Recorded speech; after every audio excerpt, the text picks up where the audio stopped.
If you've been thinking about selling your house, wouldn't it be great if you had a checklist?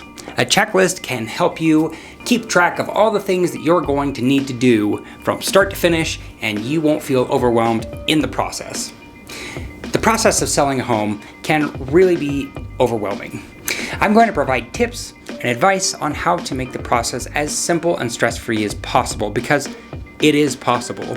Most importantly, I'll describe some common mistakes that you can avoid in order to ensure that a successful sale doesn't drive you up the wall. Having a clear plan of action can make the process much smoother. The following is a checklist of the necessary steps to take when selling a house. The first step that I would recommend taking is number 1, determine the asking price.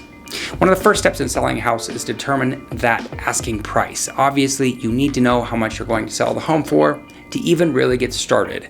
It's important to be realistic about the price you're asking, as setting the price too high sincerely can drive away potential buyers. More and more sellers are learning that as interest rates keep going up.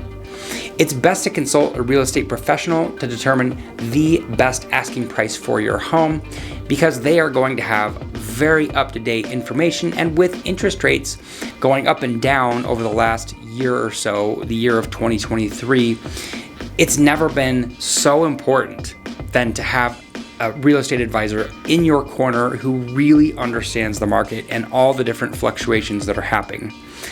Number 2, prepare the home for sale. After deciding on the price, it's important to prepare the home for sale. This can include decluttering, deep cleaning, painting, and making repairs as necessary. It also is important to stage the home to make it more appealing to potential buyers. The third thing that you're going to want to do is market the home.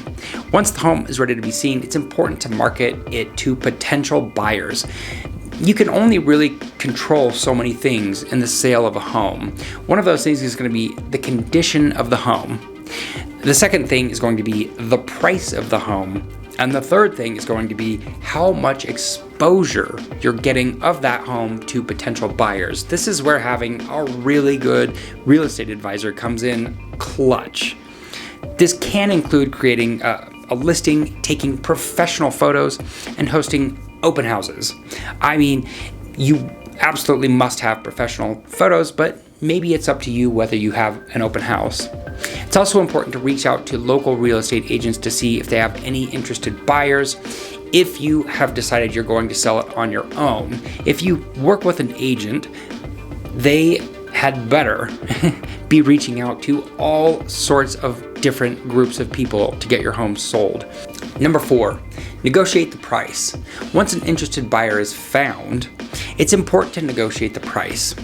It's really important to be open to negotiation, as this can increase the chances of a sale. Sometimes that negotiation is going to mean that you're going to be flexible with your pricing, and sometimes that negotiation means you're going to be getting more money for the sale of your home. It really depends on the market that you're sitting in.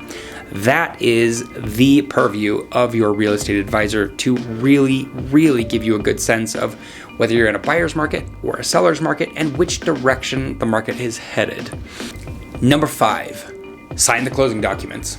Once financing is secured, it's important to sign the closing documents. Of course, you'll sign the closing documents. That's how this all works. You sit down and you sign the closing documents, and you've settled all of the accounts. This includes the purchase agreement, deed of trust, and title documents. If you're working with a good real estate advisor, they are going to lead you through this seamlessly. It's going to be a breeze. And number 6 is that once you finalize the sale, after signing the closing documents, you really need to finalize the sale by handing over the keys to the new buyers.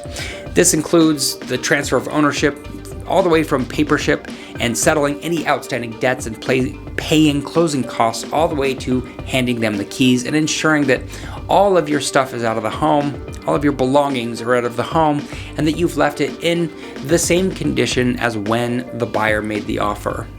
Selling a house can be a difficult, overwhelming process. It requires the time, effort, and research to be sure that you have the most useful knowledge you'll need to find the best possible advisor, because that person is going to plug you directly into the market in a way that's going to get you the best price for your home.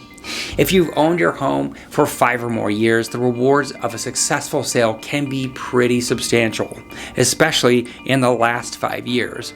But by taking the time to research the local market, considering all the factors like location, condition, and being well prepared for the negotiation process, you as a seller can increase your chances of making a very, very smooth, successful, and rewarding sale.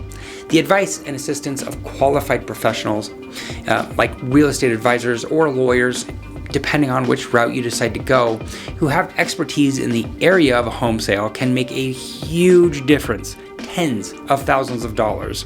With the right approach and advisor, the process is going to unfold smoothly and win you the very top dollar. Selling a house is a complex process, but having a clear plan of action can make it so much easier. By following the above checklist, you can ensure that the process is very successful and that you get the very best return on your investment. If you have any questions about selling your home, I would be more than happy to answer any of those questions anytime. Reach out to me, DM me, call me, whatever works best for you, and I'm more than happy to put you on the right path.